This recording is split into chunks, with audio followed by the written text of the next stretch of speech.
Hello Internet, Jesus loves you. My name's Cody and this is a Christian news show we do on Tuesdays. I'm actually dressed up for a reason today. I was at an interview for an internship at an incredibly large church. If I get the internship, I'll be doing it for 9 months, but I still have another interview to do if I get it, and then I don't get a final answer until June, so there's a lot of time later on. I'll kind of explain what that means for everything that we do here. Right now, just prayers that I get it, and the news show. Let's do it. And our first story of the day, let's get into some movie news talking about I Can Only Imagine. I was invited to this movie. I did not go, but now I'm feeling like maybe I should have. The movie was only shown at 1,629 locations, but it still made $17.1 million. And when you look at like big box offices, that's not a huge deal, but they only expected to make maybe $8 million if they were lucky. The movie is the true story about Bart Millard, who is the lead singer for Mercy Me. And for those who don't know, I Can Only Imagine is a song that he wrote, and this is kind of the story of where that inspiration came from. I've said this before, I'm not a huge fan of pure flicks like movies, but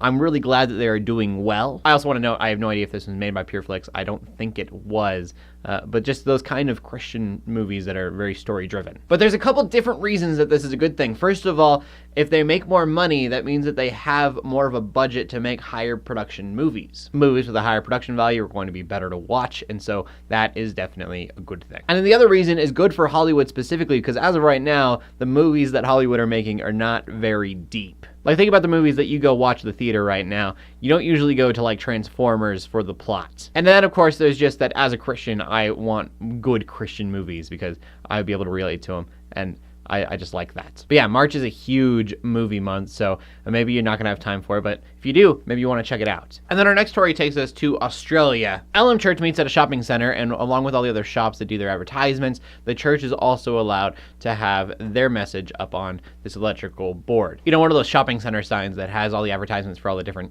companies that are there. And so for Easter, the church had the sign read, "The greatness of his power, Jesus is alive." But this sign didn't get posted because the shopping center said that Jesus is an offensive word and they'd have to use something else. And what's really interesting here to me is that they suggested they use the words risen Christ, which when you look at that name, that carries a lot of weight as well. The wall has come and said that they made a mistake. They are going to allow the sign to happen from now on, but definitely a weird situation where Jesus is offensive, but risen Christ is okay. Though I think it's ridiculous that a shopping center that allows a church to meet there would tell them, no, you can't have a sign that says Jesus. And our final story of the day brings us back to the United States, specifically Kentucky. I'm actually really surprised to see that this article is a thing. Kentucky legislation is considering having a mandated annual day of prayer for school students. And as much as I love See You at the Poll, that sounds like a terrible idea for the government to mandate. When you get into it, what it looks like is that they're just trying to make it mandatory for the schools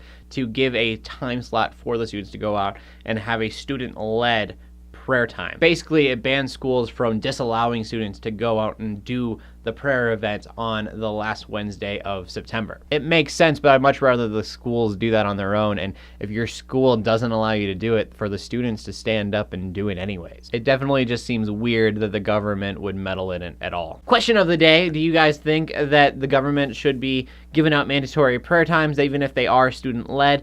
Yes or no? Do you think it's a good idea? Do you think it's a bad idea? I want to know what you guys have to say, so please leave a comment in the comment section down below with your answer. My name's CodyArmour, bringing Christian news in a not so boring kind of way every Tuesday. We'll see you next week. Love ya. God bless.